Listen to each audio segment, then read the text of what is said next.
전당대회 돈봉투 살포 의혹에 휩싸인 민주당 송영길 전 대표가 잠시 뒤에 귀국합니다. 앞서 송 전 대표는 송구한 마음이라며 탈당해서 사태를 해결하겠다고 밝혔습니다. 윤석열 대통령이 한미동맹 70주년을 맞아 국빈 자격으로 미국을 방문합니다. 오늘부터 5박 7일 동안의 일정으로 모레 한미 정상회담, 글피에는 미 의회 합동연설이 예정돼 있습니다. 이번 한미 정상회담에서는 고도화하는 북한의 핵 위협에 대응한 확장 억제 추가 조치가 핵심 의제로 논의됩니다. 이른바 한국식 핵 공유로 불리는 확장 억제 강화 방안은 나토식 핵 공유와 맞먹거나 그보다 더 강한 확대 억제 방안이 명문화될지 주목됩니다. 이번 윤석열 대통령 방미 일정에 삼성과 SK, 현대자동차와 LG 등 주요 그룹 총수를 포함해 120여 명의 경제사절단이 동행합니다. 미국이 반도체 지원법과 인플레이션 감축법을 잇따라 시행하며 자국 우선주의 정책을 강화하고 나선 가운데 우리 자동차와 반도체 업계 피해를 최소화할 해법이 집중 논의될 전망입니다. 정부와 여당이 전세 사기 피해 지원을 위한 특별법 제정을 추진하기로 한 가운데 피해자가 현재 거주하고 있는 주택을 사들일 땐 취득세를 최대 전액 면제해주는 방안이 검토되고 있습니다. 더불어민주당은 자체적으로 전세 사기 피해 고충 접수센터를 열었고 시민사회단체는 보증금 채권 매입을 활용한 공공매입 같은 피해 유형별 대책 마련을 촉구했습니다. 수단에서 군벌 간 무력 분쟁이 이어지는 가운데 현지에 체류 중인 한국인 28명을 국내로 이송시키기 위한 정부의 움직임이 빨라지고 있습니다. 우리 군의 다목적 공중급유 수송기 시그너스도 추가로 투입돼 현지로 향하고 있습니다. 인구 감소로 학생 수가 예상보다도 더 빠르게 줄면서 새로 뽑는 교사 수도 대폭 줄 것으로 보입니다. 정부는 4년 뒤에는 올해보다 초등교사를 최대 27%, 중등교사를 최대 29%덜 뽑는 내용의 교원 수급 계획을 발표했습니다. 국내 지역사회 감염으로 추정되는 엠폭스, 옛 원숭이 도청 환자가 10명 더 확인돼 누적 환자가 30명으로 늘어났습니다. 신규 환자들의 거주지는 서울이 6명, 경기 3명, 경북 1명이고 이 가운데 9명은 내국인, 1명은 외국인입니다. 더 뉴스 이어갑니다. 윤석열 대통령이 5박 7일 동안의 미국 국빈 방문을 위해 오늘 낮 12시 40분쯤 출국했습니다. 윤석열 대통령과 김건희 여사는 바이든 대통령 부부 초청으로 미국 워싱턴 DC를 방문해 현지 시각으로 오는 26일 한미 정상회담을 엽니다. 안보와 경제 등 다양한 분야가 회담에서 논의될 예정인데 회담 직후 공동회견에서 이른바 한국형 핵 공유 형식으로 한미 간 확장 억제를 구체적으로 작동시키는 내용이 발표될 걸로 전망됩니다. 윤석열 대통령은 27일에는 한국 대통령 가운데 역대 4번째로 미 의회에서 영어로 상원 합동 연설에 나서 한미 동맹 70년 역사를 되짚고 미래 동맹의 청사진을 제시할 예정입니다. 이번 한미 정상회담의 핵심 의제 가운데 하나는 고도화하고 있는 북한의 핵 위협에 대응한 확장 억제 추가 조치입니다.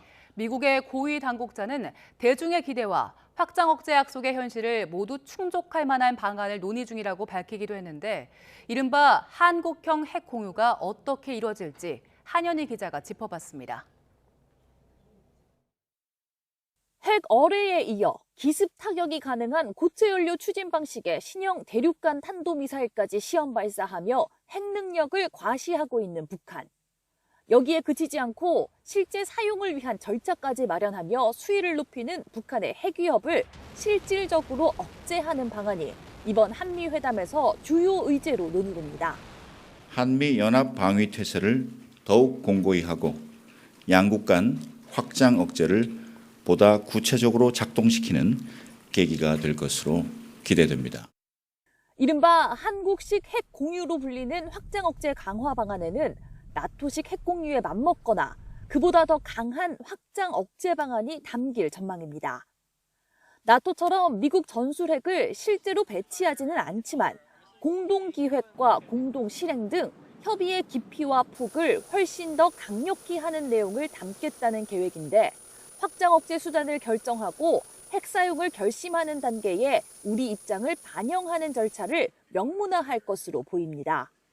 적어도 나토와 동일하지는 않더라도 지금보다 훨씬 더 진전된 안을 가져와야 되는 부담이 있는 거고 우리 정부로서는 최대한 제도화의 수준을 높이는 안을 도출할 필요가 있죠. 미국의 확장 억제 약속을 신뢰할 수 없다며 자체 핵무장 목소리가 높아지는 등 안보 우려가 그 어느 때보다 커진 상황.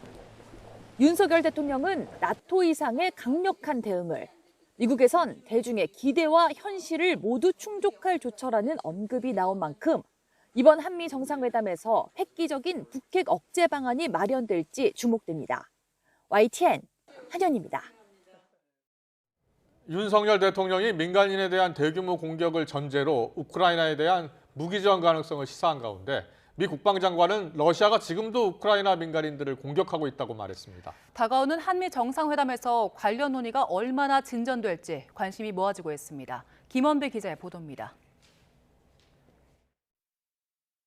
윤석열 대통령은 지난 19일 보도된 로이터 통신 인터뷰에서 민간인 대규모 공격 등 전제 조건을 달아 우크라이나에 대한 무기 지원 가능성을 시사했습니다. 살상무기 지원 불가라는 정부 입장의 변경 가능성을 대통령이 직접 언급하면서 파장이 일었습니다. 이런 가운데 로이드 오스틴 미국 국방장관은 지난 21일 독일 람슈타인 미 공군기지에서 열린 50여 개국 간 우크라이나 방위연락그룹 회의 뒤 기자회견에서 러시아가 민간인 목표물들에 대한 공격을 계속하고 있다고 강조했습니다. Now, Russia has continued its assault on civilian targets in Ukraine, including schools and theaters and apartment buildings. And those targets have absolutely no military value whatsoever. 오스틴 장관의 언급은 윤 대통령의 발언에 대해 러시아가 강력히 반발하고 있는 가운데 나왔다는 점에서 관심을 모으고 있습니다. 현지 시간 26일 한미 정상회담에서 우크라이나에 대한 우리나라의 살상무기 지원 문제를 놓고 두 정상 간의 어떤 대화가 오갈지 주목됩니다. 오스틴 국방장관은 우크라이나가 9개 이상의 새 기갑 여단을 만들 수 있도록 하기 위해 230대 이상의 전차 등을 지원했다고 밝혔습니다. The contact group has delivered more than 230 tanks, more than 1,550 armored vehicles and other equipment and munitions to support more than 9 new armored brigades. 우크라이나가 9개 기갑 여단을 새로 편성하는 만큼 다가오는 우크라이나의 반격전은 러시아와의 대규모 전차전이 될 가능성이 높아 보입니다. 경우에 따라서는 80년 전인 1943년 7월 2차 대전의 승부를 갈랐던 독일과 소련의 사상 최대 규모 전차전인 쿠르스크 전차전이 우크라이나 동부 돈바스에서 재현될 수도 있습니다. YTN 김원배입니다.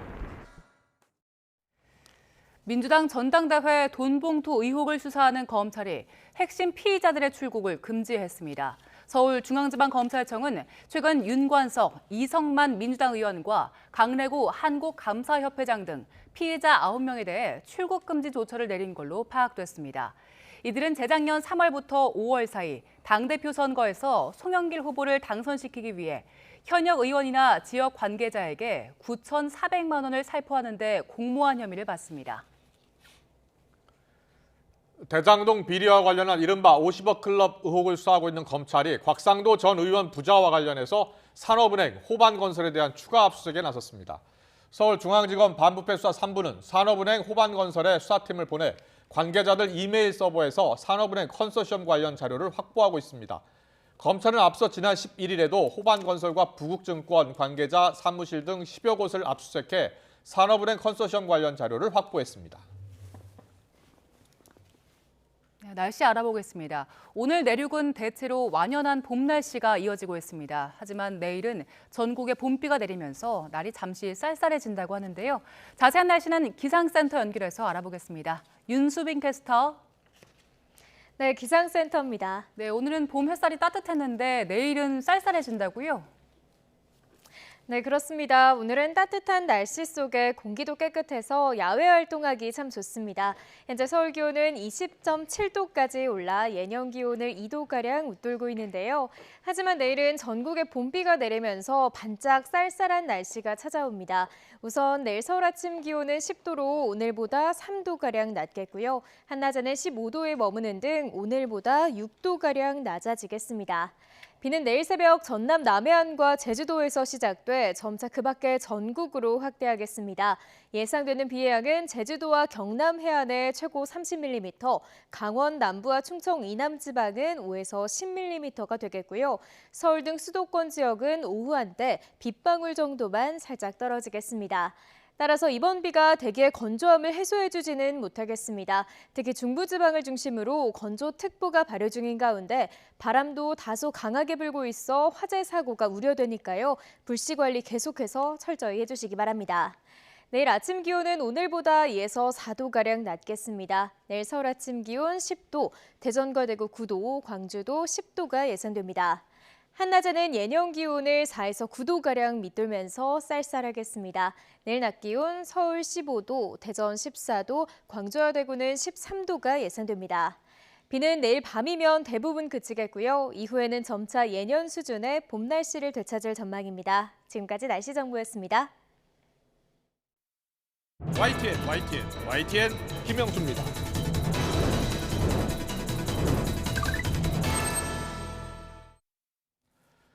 더불어민주당 전당대회 돈봉투 의혹은 모르는 일이며 모든 정치적인 책임을 지고 탈당하겠다고 한 송영길 전 대표가 오늘 인천공항을 통해서 귀국합니다. 여당은 반성과 책임은 빠졌다, 손바닥으로 하늘을 가리는 것이라면서 송 전 대표를 비판했고, 큰 그릇, 무력이 없다는 민주당 일각의 평가에 대해선 국민 우롱이라고 날을 세웠습니다. 민주당은 송 전 대표의 결정을 존중한다는 공식 입장 외에는 언급을 자제하고 있는데요. 다만 당내외 전문가가 참여하는 특별조사기구 구성 제안을 비롯해서 개인적인 해법과 평가는 이어졌습니다. 오늘 나온 여야 반응을 듣고서 더 정치 풀어가겠습니다.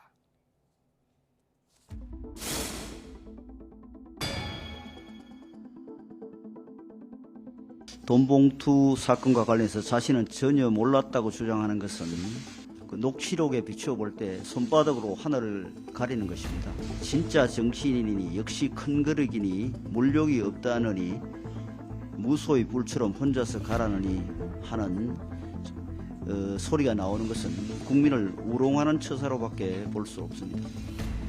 그 상대적으로 뭐 재산이 많은 것도 아니고 뭐 집이 있는 것도 아니고 그런 점에서 얘기를 한 거고, 이 상황에 대해서 당인으로서 이 어떤 책임이 있던 사람으로서 탈당해서 증명을 하고 본인으로서는 최선을 다해서 돌아오겠다라는 태도를 취한 것은 본인이 가져왔던 데 대한 일관성이 있는 것이다, 이렇게 보는 것이죠. 네, 전국 이슈 다뤄보겠습니다. 신성범 전 새누리당 의원, 신경민 전 민주당 의원 나와 계십니다. 어서 오십시오. 안녕하세요. 네, 안녕하세요. 안녕하세요. 안녕하세요. 잠시 뒤에 송영길 전 대표가 귀국을 합니다. 지금 3시 24분에 도착을 한다고 하고요. 짐을 찾고 하면 한 4시쯤 나올 것 같죠. 출국장을 빠져나올 것 같습니다. 오면서 이제 파리에서 기자회견을 한번 했고, 또 이번에 도착해서도 입장을 밝힐 것이다라는 전망이 나오고 있는데, 어떤 입장을 밝힐 것 같습니까? 뭐 이미 토요일 밤 회견에서 뭐 여러 가지 얘기를 많이 했고요. 네. 거기에서 크게 벗어나지는 않을 거예요. 지금 송 전 대표는 보면은 기자회견이나 19일에 있었던 기자들과의 잠깐 조우 이런 걸 보면은 이미지 관리에 굉장히 신경을 쓰는 것 같아요. 아, 그렇군요. 멘트에도 신경을 쓰고 있고요. 그리고 여러 가지를 봤을 때 수사가 지금 송영길 전 대표에게 즉각적으로 갈 수 있는 상황은 아닙니다. 아직 그 윤관석, 이성만 두 의원에 대해서도 수사가 진행되지 않고 있기 때문에 지금 압수수색 영장만 집행이 된 상태잖아요.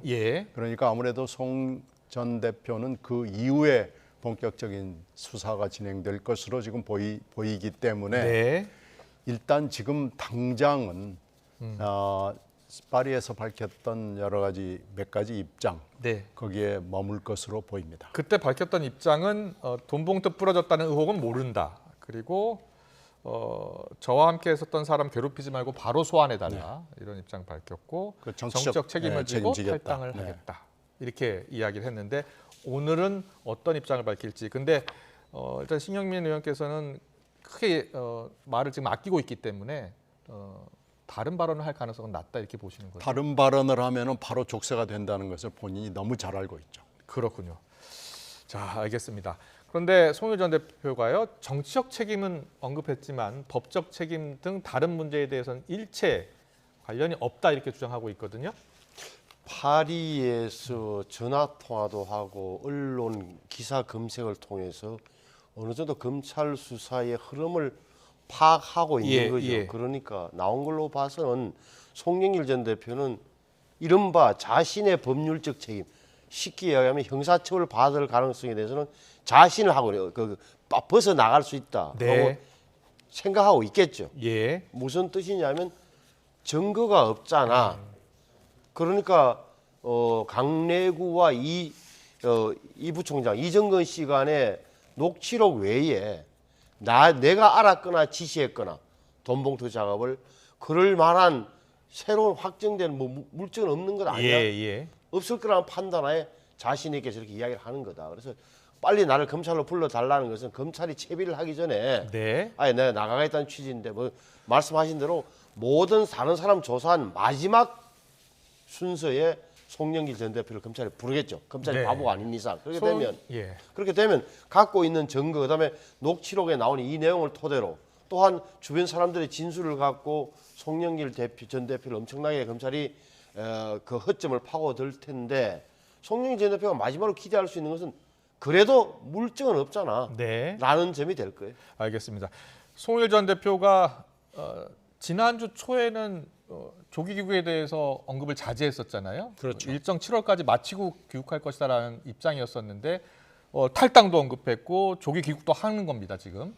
그렇게 결정한 배경은 어디에 있을까요? 19일 이후에 태도 변화가 읽혀졌고요. 네. 19일 즈음에서 그 기자들과의 조우 이후에 당에서 뭐 엄청 끌었습니다. 그래서 강제 귀국 얘기까지도 나올 정도로 당의 개파와 선수를 막론하고 그리고 지역을 막론하고 당과 당원들이 엄청 들끓어가지고 빨리 들어와라라고 얘기했고 지난주 월요일에 일주일 전에 있었던 대표가 최고위원회에서 발언한 걸 봐도 사실 아무것도 없고요. 돌아와라 송이여밖에 없었거든요.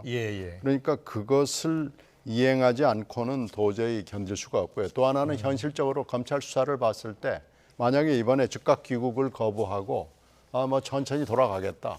나 혐의 없다. 뭐 이런 얘기를 했으면은 이게 바로 구속 사유 내지는 요건이 됩니다.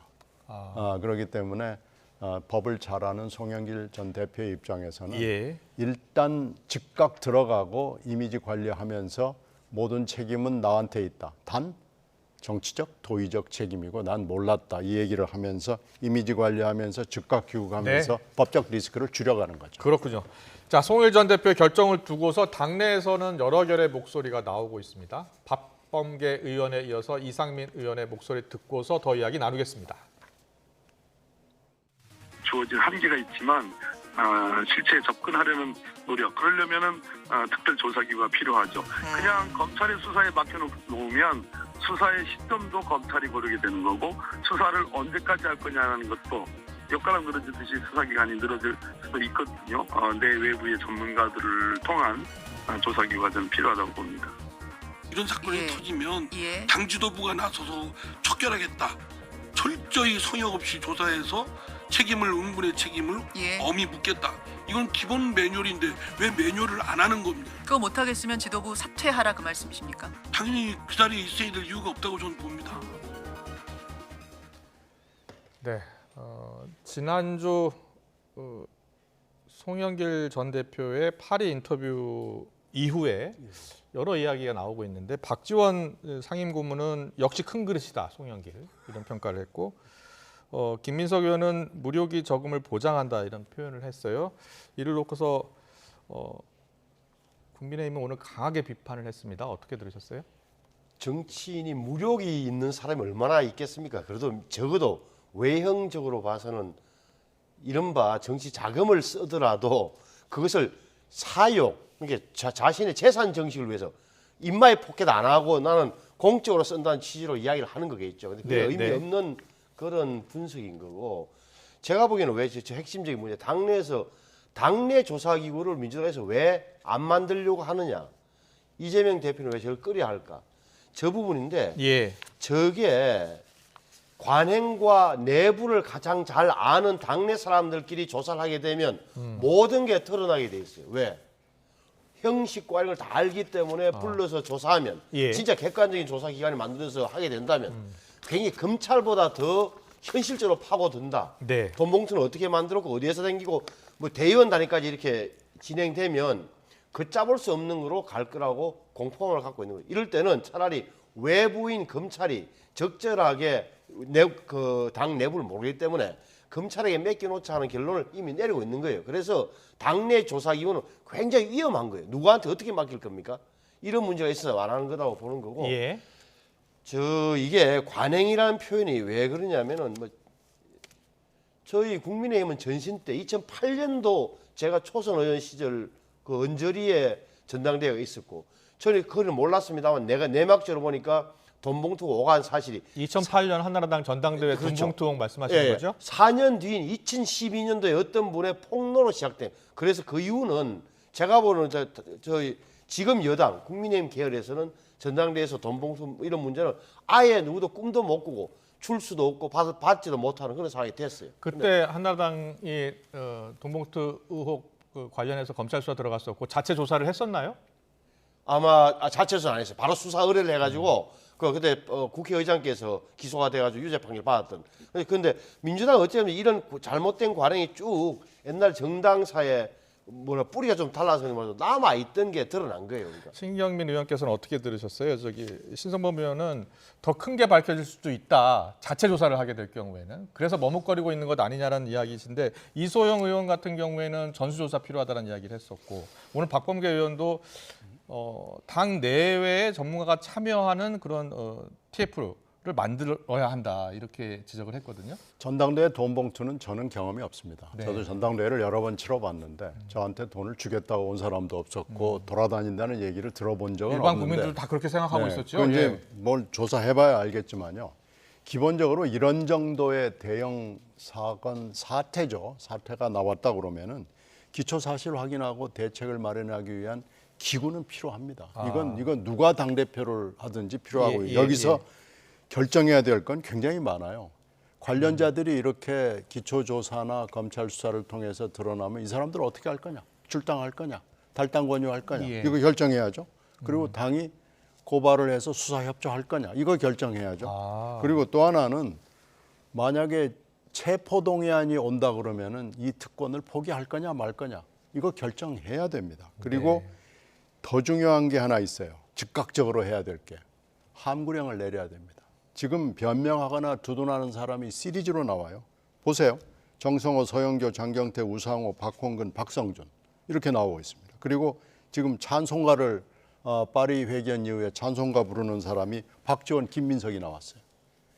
이런 거 안 해야 됩니다. 지금 입을 열려면 사과가 아니고 사죄를 하는 거. 이건 입을 열어도 좋지만 지금 입을 열어서는 안 되고요.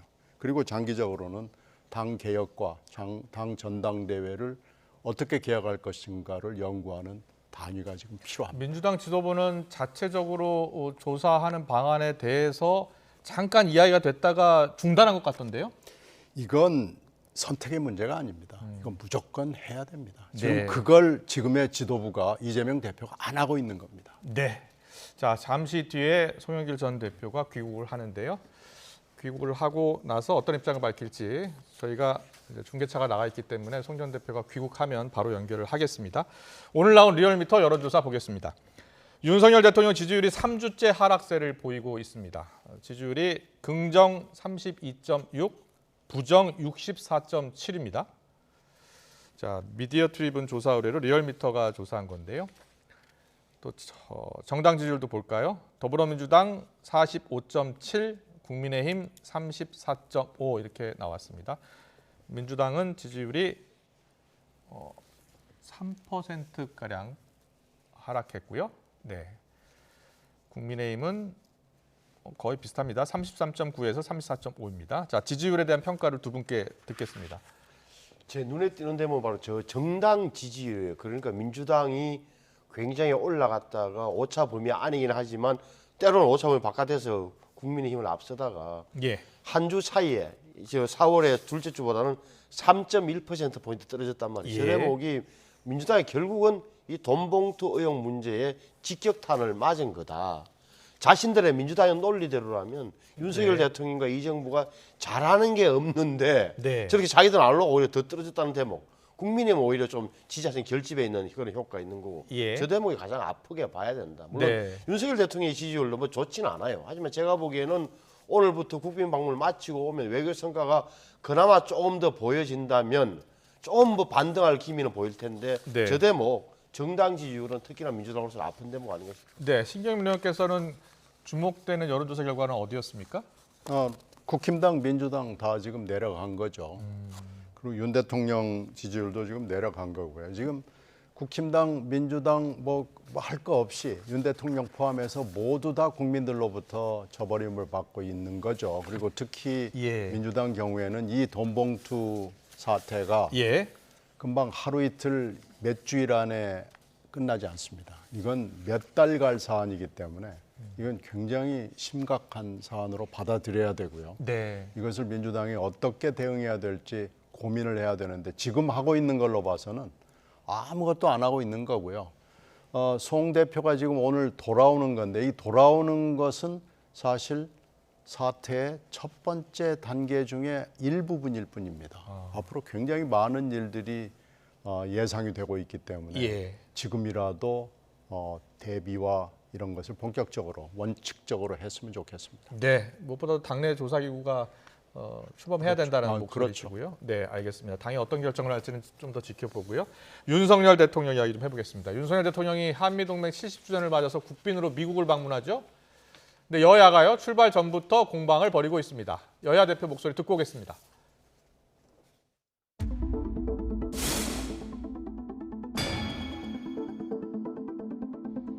이번 방미는 지난 70년간 축적된 한미 동맹의 성과를 축하하고 미래 동맹의 청사진과 발전 방향에 대해 심도 있게 논의하는 자리가 될 것입니다. 날로 높아지는 북핵 위협과 공급망 위기에 맞서 양 동맹을 획기적으로 업그레이드하는 계기가 될 것입니다. 친구가 아니면 적이라는 이분법으로 외교전에 나서서는 안 됩니다.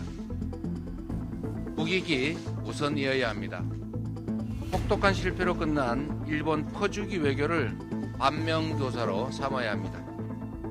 대통령에게 당당하고 유능한 실용 외교 그리고 국익 외교를 펼쳐달라는 간곡한 당부 말씀을 드립니다.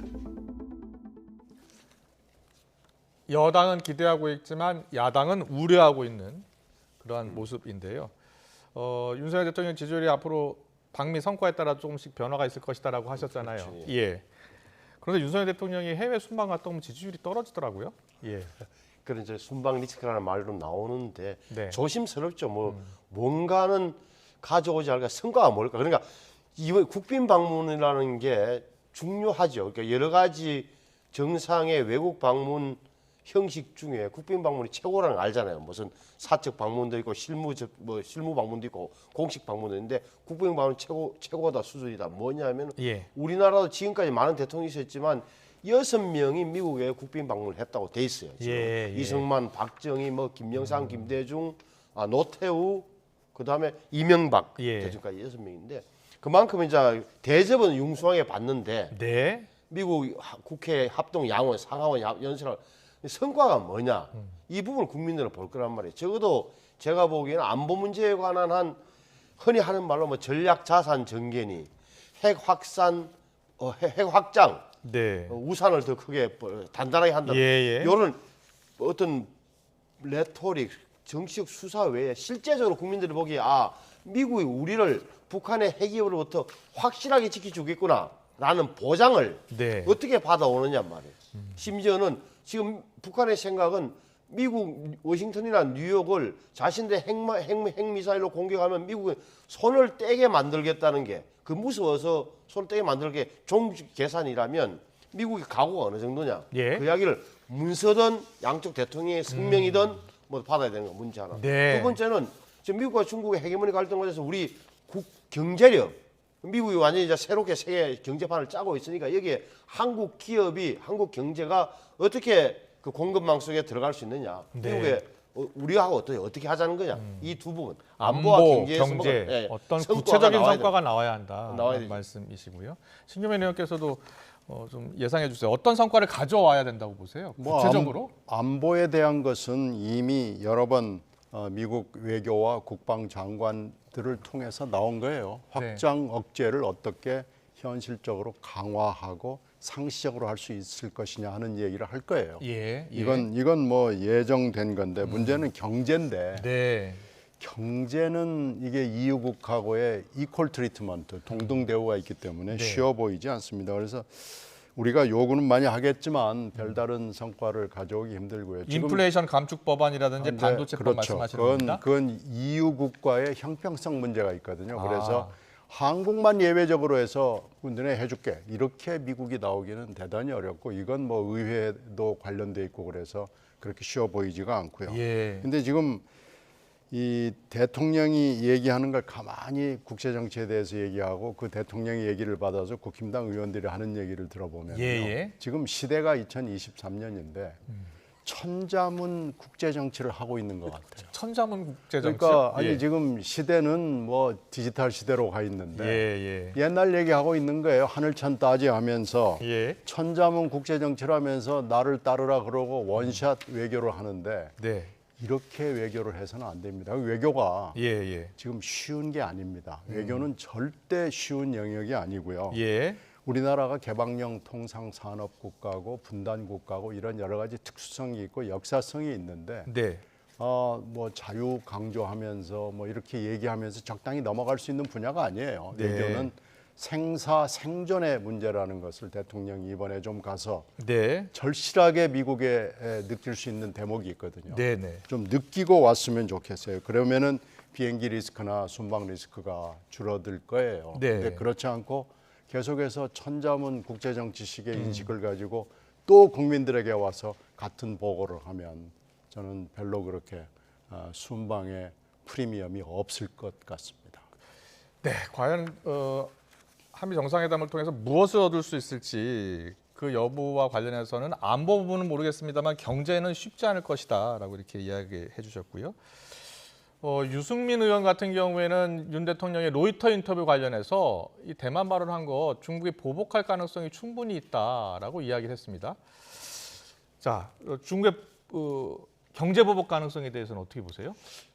아마 유승민 의원이 무슨 뜻인지는 뭐 잘 모르겠어요. 이런 거죠. 그러니까 러시아는 좀 더 멀리 있고 중국은 좀 더 가까이 있고 중국의 역사 행태적인 특성을 보면 아주 지능적으로 보이지 않는 곳에서 중국 공산당의 통제를 받으면서 사회 각 분야 내지는 각 성마다 한국과의 뭐 교육금을 줄인다든지 아니, 괴롭히는데 능하다 이런 의미를 담고 있다고 저는 봐요. 그러니까 반응 자체가 대만 문제를 언급하면 불에 타 죽을 거다. 물론 윤석열 대통령만을 겨냥한 건 아니에요. 낸시 펠로시라든지 다 미국이 접근했을 때 그렇게 반응했지만 우리에 대해서는 특히나 하대하는 그런 전통과 문화를 갖고 있기 때문에 우리를 얕보고 저렇게 나올 가능성이 충분히 있다는 점은 저도 뭐 그 가능성이 있다고 봐요. 근데 과연 그러면 우리만 아플까? 우리도 중국이 우리에게 많은 걸 기대하고 있는 상황이라는 점 하나. 또 하나는 적어도 저렇게 되면 노골적으로 우리를 한한령처럼 다시 한번 배치해야 될 경우 국제사회가 다시 한번 더 이른바 중국의 전랑 외교에 민낯을 보고 되면서 아주 많이 나설 거다. 반대하는. 이 정도가 염두에 두는 것 아니냐. 그래서 경계는 하되 우리가 너무 또 지금까지 해왔던 것처럼 중국의 눈치를 보는 것처럼 보이는 것도 저는 하나의 약점을 노출하는 걸 봐요. 알겠습니다. 그 로이터 인터뷰와 관련해서는 우크라이나의 군사지원 가능성도 언급했고요. 많은 전문가들이 이렇게 분석을 하더라고요. 윤석열 대통령이 미국과 좀 밀착 승부수를 던졌다. 과제는 중러 반발, 이걸 어떻게 극복해야 되는 게 과제다. 이렇게 표현을 하더라고요. 지금까지 역대 그게 보수다 진보다 그러니까 민주당이건 국힘당이건 여러 가지 이 정권이 지나갔지만 네. 많은 정권들이 되게 알면서도 말하지 않는 대목이 있습니다. 알면서도 말하지 않는 대목. 근데 그걸 지금 이번에 금기를 깬 거예요. 예. 그리고 특별히 중국과 러시아를 도발을 해야 될 계획이나 이벤트가 없었어요. 예. 근데 이걸 얘기한 것은 좋게 보는 사람은 미국과 뭐 내밀한 합의가 있고 협의가 있고 뭐 무슨 정보가 교류가 있다 뭐 이렇게 얘기를 하는데 예. 설령 그렇다 하더라도 한국의 대통령은 그렇게 얘기해서는 곤란합니다. 네. 이렇게 해서는 안 되고요. 예. 이거 지금까지 했던 것과 반대쪽으로 좀 외교를 했으면 좋겠어요. 예. 지금 뭐 여러 전문가들 의견도 여러 엇갈리고 있습니다. 미중 간의 격돌 지금 제로섬 게임 양상으로 가고 있기 때문에 균형 외교 기조 자체가 불가능하다 이런 분도 있고 우리가 균형 외교를 지금 펼쳐야 될 때인데 균형 외교 깨버리면 우리나라 기업들 경제가 큰 어려움을 겪을 수 있다라는 지금 의견도 있어요. 그 균형 예. 외교, 실용 외교, 동북아 균형자, 경중 안미, 경제는 중국, 안보는 미국 이런 지금까지 우리가 전통적으로 익숙했던 개념 자체가 유지될 수 있냐는 대목에서는 좀 저하고 생각이 좀 다른. 그러니까 다시 말해 이 모든 이 국제 사회의 혼동과 혼란이 어디에서 시작됐습니까? 러시아가 우크라이나를 어쨌든 침략했고 중국이 대만을 중화인민공화국이 대만을 상대로 무력으로라도 우리가 통일시키겠다는 의도를 명백히 하면서 이 혼란의 모든 게 시작됐단 말이에요. 그러면 세계가 전부 다 이른바 경제가 좋아지고 글로벌 국가로 성장한다는 대한민국의 입장은 뭐냐라고 끊임없이 묻고 그 최전선에 미국이 있는 거 아닙니까? 그렇다면 적어도 우리는 만약에 이런 상황이 벌어진다면 우리는 미국 편을 들겠다. 서방세계 편을 들겠다는 게 로이터 통신과의 인터뷰에서 나온 내용이고 또 하나는 중국에 대해서도 힘에 의한 우격다짐으로 하면 안 된다는 반대서를 밝힌 것. 이 대목이 과연 그렇게 잘못한 거냐라고 저는 대묻고 알겠습니다. 자, 송영길 전 대표를 태운 여객기 지금 인천공항에 도착을 한 것 같습니다. 저희가 화면을 지금 보고 있는데 화면 보여주시죠? 네, 송영길 전 대표. 지금 비행기 모습입니다. 비행기 트랩에서 빠져나왔고요. 기자들하고 이야기를 했고 그리고 지금 트랩을 걸어서 나오고 있죠. 네, 이제 짐을 찾아야 되고요. 그리고 또 나와야 되기 때문에 시간은 다소 더 걸릴 것으로 보입니다. 기자들과 아까 대화를 나누는 장면이 있었는데 무슨 말을 했는지는 지금 확인이 되고 있지 않고요. 입국 수속 밟고 짐 찾고 나오면 한 4시쯤 될 것 같네요. 네. 자, 송영길 전 대표 과연 어떤 입장을 밝힐지. 일단 본인이 이제 파리 기자회견에서 이미 자신의 입장을 다 밝혔기 때문에 추가로 어떤 입장을 밝힐지는 직접 들어봐야지 알 것 같습니다. 네. 자, 송영길 전 대표 인천공항에 방금 도착했습니다. 입국 수속 밟고 이제 기자들이 또 밖에서 또 기다리고 있기 때문에 밖에서 어떤 입장을 밝힐지 지켜보겠습니다. 오늘 정치권 이슈는 여기까지 듣겠습니다. 지금까지 신성범 전 새누리당 의원, 신경민 전 민주당 의원과 함께했습니다. 잘 들었습니다. 고맙습니다. 네, 고맙습니다.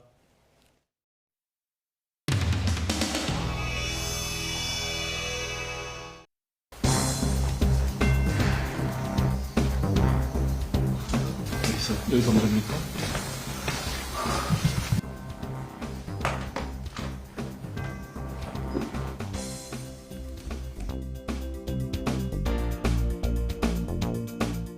이번 사태는 2년 전 민주당 전당대회 송영길 캠프에서 발생한 사안으로 전적으로 저에게 책임이 있다고 생각합니다. 민주당은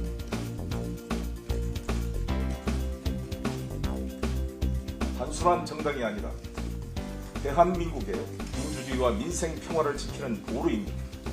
저는 모든 정치적 책임을 지고 오늘부로 민주당을 탈당하고자 합니다. 이렇게 제 기자회견문을 읽었고요. 구체적인 내용이 아니더라도 돈봉투 의혹 관련해서는 전혀 몰랐다는 그 예전 발언을 계속 유지하신 걸까요? 네, 그렇습니다. 후보가 그런 캠프의 일을 일일이 챙기기가 어려웠던 사정은 맞습니다.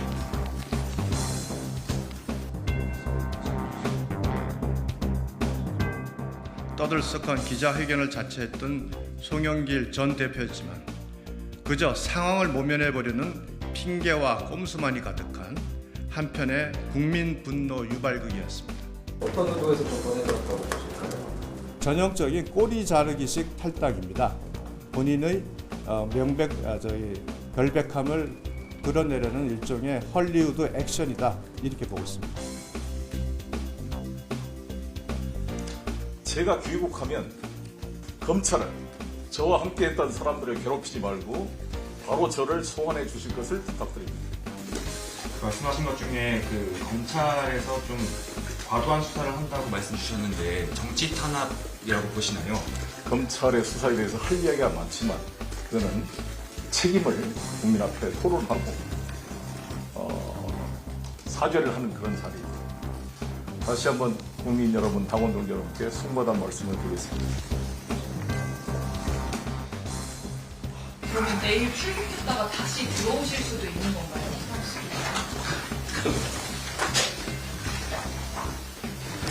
오늘새 기부제 수사를 지키고 싶습니다.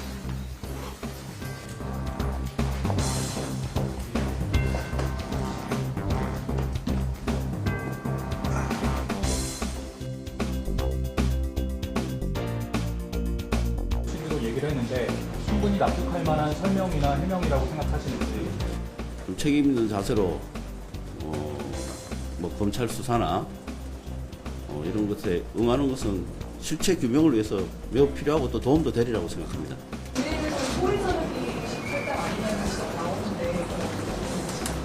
송전 대표가 꼴이라고요? 송전 대표가 꼴이라고요?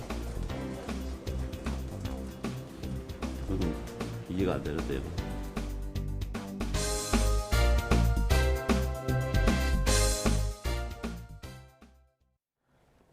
국내 지역사회 감염으로 추정되는 엠폭스, 옛 원숭이 도창 환자가 10명 더 확인됐습니다.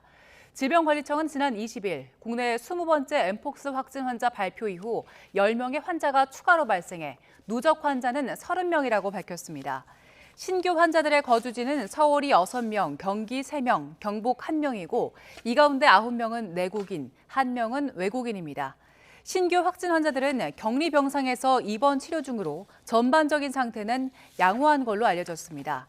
10명 모두 최초 증상 발현 3주 이내에 해외여행 이력이 없고 국내에서의 위험 노출력이 확인돼서 감염 경로에 대한 역학조사가 진행 중입니다.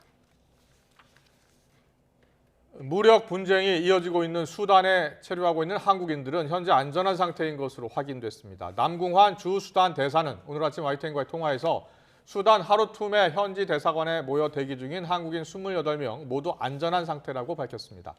애초 수단에 체류 중인 우리 국민은 모두 29명으로 확인됐지만 수단 국적을 가진 1명은 오지 않는 것으로 전해졌습니다.